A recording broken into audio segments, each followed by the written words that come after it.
चलो भाई, कल हमने इसके नॉन डिस्क वाला वेरिएंट डाला था तो हमें भी नहीं पता था कि इसका डिस्क वाला वेरिएंट आ चुका है। और अभी उसके ऊपर इतने सारे कमेंट आ चुके हैं भाई डिस्क वाला वेरिएंट लाओ, डिस्क वाला वेरिएंट लाओ, इसी में डिस्क वाला वेरिएंट लाओ। तो लो यार, इसके अंदर जो है हमारा डिस्क वाला वेरिएंट आ चुका है, यानी कि अब आप इसमें डिस्क वाले वेरिएंट का भी मज़ा ले सकते हो। फिलहाल स्टार्ट करते हैं इसमें कौन कौन सी चीज़ें डाल के दी गई हैं।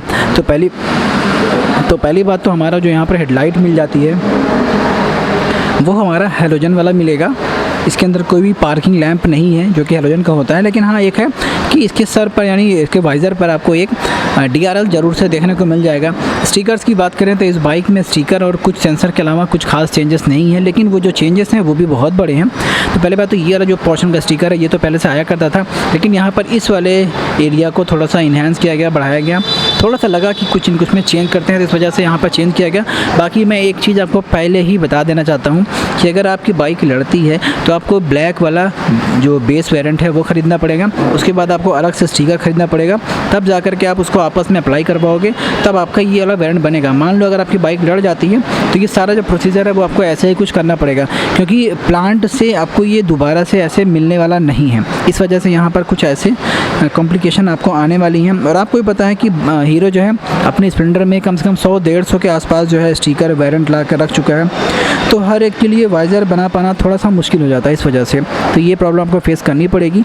दूसरा हमारा जो इंडिकेटर है वो हमारा वही हैलोजन वाला ही है, और ये अंदर से येलो बल्ब के साथ आ जाता है, तो इस वजह से हमें जो है ऐसा कुछ रिफ्लेक्शन देखने को मिल जाता है येलो वाला। साथ में अगर मतलब देखा जाए तो यहाँ पर हमें सीएट के टायर देखने को मिल जाते हैं जो कि 80/118 के दिए गए हैं, और जो टायर का नंबर है वो यहाँ पर लिखा है। पता नहीं कैमरे में कितना दिखाई दे रहा है, लेकिन आपको यहाँ पर सीएट का सिक्योरा जूम करके एक टायर आता है वो मिल जाता है। बाकी इसी में आपको डिस्क वाला वेरिएंट स्प्लेंडर में जो आया करता था, जस्ट वही वाले वेरिएंट को उठा करके यानी उसी के पार्ट को उठा करके इस वाले नए वेरिएंट में डाल दिया गया है। सो यहाँ पर हमें ग्लैमर की एक डिस्क मिल जाती है। जी हाँ, ये ग्लैमर की डिस्क है, या फिर आप कह सकते हैं सुपर स्प्लेंडर की डिस्क है। पहले ग्लैमर में ही आती थी, फिर सुपर स्प्लेंडर में आई, उसके बाद अब ये यहाँ पर आ गई। और दूसरा हमारा जो इसका ब्रेक कैलिपर है वो ड्यूल पिस्टन का है, होंडा की तरह सिंगल पिस्टन का नहीं है ये। और यहाँ पर अगर मैं आपको इस डिस्क के कैलिपर का मैं ब्रांड दिखाऊं तो ये इंड्योरेंस कंपनी का है, जो कि ज़्यादातर बजाज यूज़ करती है, या फिर आप कह सकते हैं कि बजाज की सब्सिडरी ब्रांड है। तो इस वजह से यहाँ पर आपको इंड्योरेंस की और बहुत अच्छी ब्रेकिंग मानी जाती है भाई, नॉर्मल ब्रेकिंग नहीं है ये। और वहीं अगर होंडा और TVS की बात की जाए तो उनका तो आज तक मालूम ही नहीं पड़ा कि किस कंपनी का वो लगा करके दे रहे हैं। और यहीं पर हमें रिफ्लेक्टर देखने को मिल जाता है जो कि सरकारी नॉर्म्स के अंदर आ जाता है। यहाँ पर आपको रिफ्लेक्टर देखने को मिल जाएगा, और ये कॉम्बी ब्रेकिंग सिस्टम के साथ है, तो कॉम्बिनेशन जो है वो हमारा यहाँ पर आकर के तैयार हो जाता है इसके फ्रंट ब्रेक के लीवर के पास। तो यहाँ पर हमें जो है इसका कॉम्बिनेशन सिस्टम मिल जाता है। वहीं अगर देखा जाए तो इसमें हमें i3s का स्विच, यानी कि इसके अंदर i3s इनबिल्ट है, सेल्फ और किक स्टार्ट दोनों ही चीज़ें हमें यहाँ पर देखने को मिल जाती हैं। स्विचेस की बात की जाए तो स्विचेस में हमारा यहाँ पर आपको हज़ार्ड देखने को मिल जाएगा। अपर डिपर के लिए ये अलग से स्विच मिल जाएगी, यहाँ पर हॉर्न के लिए और इंडिकेटर के लिए स्विच मिल जाती है। बाकी और कोई स्विच यहाँ पर नहीं है। ये पुराने वाले वेरिएंट का ही स्विच है, नया वाला वेरिएंट का स्विच थोड़ा और ज़्यादा सॉफ्ट साइड है, लेकिन फिर भी प्राइस लगातार हाई हो जाएगी, इस वजह से यहाँ पर कुछ ऐसा करने की कोशिश की गई है। दूसरा ये हमारा एक्सटेक वाला वेरिएंट है, जिसमें चाबी मैं आपको दिखा देता हूँ। कुछ इस तरीके के आपको यहाँ पर चाबी देखने को मिल जाती है। अब दूसरा देखें तो यहाँ पर हमें डिस्क भी लिखा हुआ देखने को मिल जाता है। आजा भाई, तो ये देखो। बाकी ये जो इंस्ट्रूमेंट क्लस्टर है ये फुली डिजिटल है, ब्लूटूथ से लैस है, और जो चार्जिंग का पोर्ट है वो आपको यहाँ पर देखने को मिल जाता है। और साथ में ये E20 बेस्ड पेट्रोल को ही सपोर्ट करता है, तो नॉन E20 वाले या फिर E10 वाले थोड़ा सा दूर ही रहें, क्योंकि गाड़ी जो है मिसबिहेव करना स्टार्ट कर देती है। और यहाँ पर हमें जो इसका स्टिकर है वो देख लो। तो पहले बात तो ये जो आप इतने बड़े बड़े चंकी स्टिकर देख रहे हो, ये तो पहले इसमें आया करते थे, लेकिन जो अलग से ये वाला पीस यहाँ पर इनबिल्ट किया गया, यही इसका नया स्टिकर का वेरिएंट है। और साथ में अगर इस हीरो के लोगो को देखा जाए तो अगर यकीन ना हो मेरी बात पे तो शोरूम पे जाकर के पता भी कर लेना, करीब 550 रुपये के आसपास का इसका ये वाला स्टिकर है। और एक और चेंज है जो कि यहाँ पर हमें जो इसका टूल बॉक्स है, टूल बॉक्स पे जो पुराना वाला वेरिएंट जस्ट अभी इसके जो मैंने कल किया था लास्ट वीडियो, वहाँ पर ये क्रोम फिनिश पर नहीं था, लेकिन अभी जो है ये क्रोम फिनिश पर है।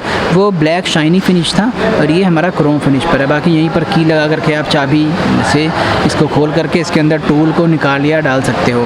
बैटरी का कनेक्शन नहीं हुआ है, इस वजह से यहाँ पर आपको एक कनेक्टर देखने को मिल जाता है। सेल्फ की मोटर छोटी कर दी गई है, पहले भी छोटी थी थी, मतलब पहले तो बड़ी आया करती थी, फिर बाद में छोटी की गई ताकि बैटरी जो है ज़्यादा से ज़्यादा चल सके।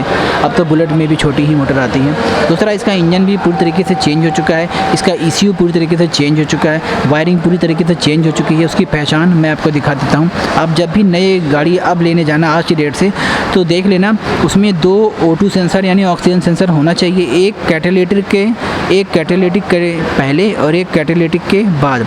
तो कैटालिटिक कन्वर्टर अगर देखा जाए तो यही होता है हमारा। तो एक सेंसर हमें वहाँ पर जस्ट हेड पर मिल जाता है जो कि ऑक्सीजन सेंसर का काम करता है, और दूसरा जो सेंसर है वो हमें यहाँ पर देखने को मिल जाता है, जहाँ पर डिस्क लगभग लिखा हुआ मिल रहा है आपको। ये हो गया। दूसरा, हमें ये जो है फोल्डेड फुटरेस्ट देखने को मिल जाएगा, और हमारा जो लेग गार्ड है भाई वो क्रोम वाला ही आता है, इसको भी ब्लैक कर देते आता है, आप लगवा सकते हो बाद में, लेकिन कोई ज़रूरत नहीं है। अच्छा, ये इसी में लगता है, इस वजह से कोई इसे डिमांड भी नहीं करता। दूसरा, यही जो स्टिकर हमारा है नया वाला का जो स्ट्राइप है, ये यहाँ पर इस वाले एंगल पे देने की कोशिश की गई है, ये वाला एंगल पे भाई फोकस खो देता है DSLR यार। बाकी एक्स्ट्रा की बैजिंग और स्प्लेंडर प्लस जो जैसा लिखा रहता है वैसा ही लिखा हुआ है, और यहाँ पर हमें i3s की जो स्टिकर है वो भी देखने को मिल जाता है, जो कि आप यहाँ पर देख सकते हैं। बाकी रियर में भी हमें वही C8 का ही टायर मिलेंगे 80-118 के, और इसका जो नंबर है वो आप यहाँ पर देख सकते हो 80-118 का। बाकी सिक्योरा जूम वही टायर जो आगे थे, बस ग्रूव्स थोड़े बहुत चेंज हैं। नहीं भाई, आज ग्रूव भी चेंज नहीं है। दूसरा, हमारा यहाँ पर साइलेंसर चेंज हुआ। साइलेंसर इसलिए चेंज हुआ क्योंकि हमें इस ऑक्सीजन सेंसर को लगाना था, तो इस वजह से ऑक्सीजन सेंसर लगाने के लिए साइलेंसर को चेंज करना पड़ा। तो इसका प्लेट भी थोड़ी बहुत चेंज होगी, और उसकी पहचान भी मैं आपको बता देता हूँ भाई, पहचान बताना ज़रूरी है ताकि आप जब लेने जाओ तो मालूम पड़े। जो पुराना वाला साइलेंसर था उसमें यहाँ पर वेल्डिंग इतनी चौड़ी थी और नीचे जाते जाते एकदम पतली हो गई थी, लेकिन यहाँ पर जस्ट एकदम इक्वल ही वेल्डिंग यहाँ पर रहने वाली है। तो इस तरह के, और जो लास्ट वाला वेरिएंट यानी कल जो मैंने बनाया था उसमें जो हमारा ग्रैब रेल था वो क्रोम वाला था, अभी यहाँ पर जो है ब्लैक फिनिश में है। वो थोड़ा ज़्यादा मजबूत था, ये थोड़ा कम मजबूत है। मजबूत तो ये भी ये कास्ट का ही है, लेकिन फिर भी लगाने वाले अगर आप चाहते हो तो ये वाला निकाल करके वो वाला लगवा सकते हो, बहुत ज़्यादा अंतर नहीं आएगा। मतलब जेब में पैसे हो तो क्या नहीं कुछ हो सकता। बाकी यहाँ पर साड़ी गार्ड अभी इंस्टॉल नहीं हुआ, साड़ी गार्ड जैसे ऐसे जिप टाई से टाइट किया गया है, क्योंकि ट्रांसपोर्ट के टाइम पर थोड़ा ज़्यादा एरिया ये कवर करता है, तो ज़्यादा गाड़ियाँ लाद के ला नहीं सकती। बाकी सेम एज इट इज़ जो स्टिकर उधर थे वैसे ही सारे स्टिकर्स हमें यहाँ पर देखने को मिल जाते हैं। बाकी अगर चैन कवर की बात की जाए तो ये हमें स्टील वाला मिल जाता है, प्लास्टिक वाला भी आता है, स्टील वाला भी आता है, आपके ऊपर है आप कौन सा लेना चाहते हो। तो मेरा मानना है कि प्लास्टिक वाला ज़्यादा बेहतर है, टूटता नहीं है, चैन की आवाज़ नहीं आती, खड़खड़ाहट की आवाज़ नहीं आती। हाँ ये है कि अगर चैन छू गया तो तुरंत वो जल के कट भी जाएगा, लेकिन इसमें क्या ये जंग लग के आवाज़ करता है और वो नहीं करता।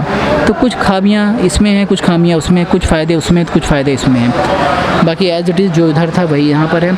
Side stand engine cut off switch हमें यहाँ पर देखने को मिल जाता है, जो कि यहाँ पर अभी देख लेते अगर यहाँ पर रोशनी होती तो। सो ऑल ओवर इसमें जो लोग बोल रहे थे, कमेंट कर रहे थे कि भाई इसमें डिस्क आनी चाहिए, भाई डिस्क आनी चाहिए, मुझे खुद भी नहीं पता था। जस्ट अभी अभी शोरूम से एक कॉल आई कि भाई डिस्क वाला वेरिएंट जो आपने कल स्टिकर का रिकॉर्डिंग किया था आ चुकी है, तो मैं आ गया। सो दोस्तों, आपको मेरी ये वीडियो कैसे लगी जल्दी से नीचे कमेंट में बता देना। भाई वीडियो अच्छी लगी है लाइक ज़रूर कर देना। चलिए मिलेंगे नेक्स्ट वीडियो में, अभी के लिए बस इतना ही। बाय बाय, ख्याल रखना अपना और अपनी बाइक्स का।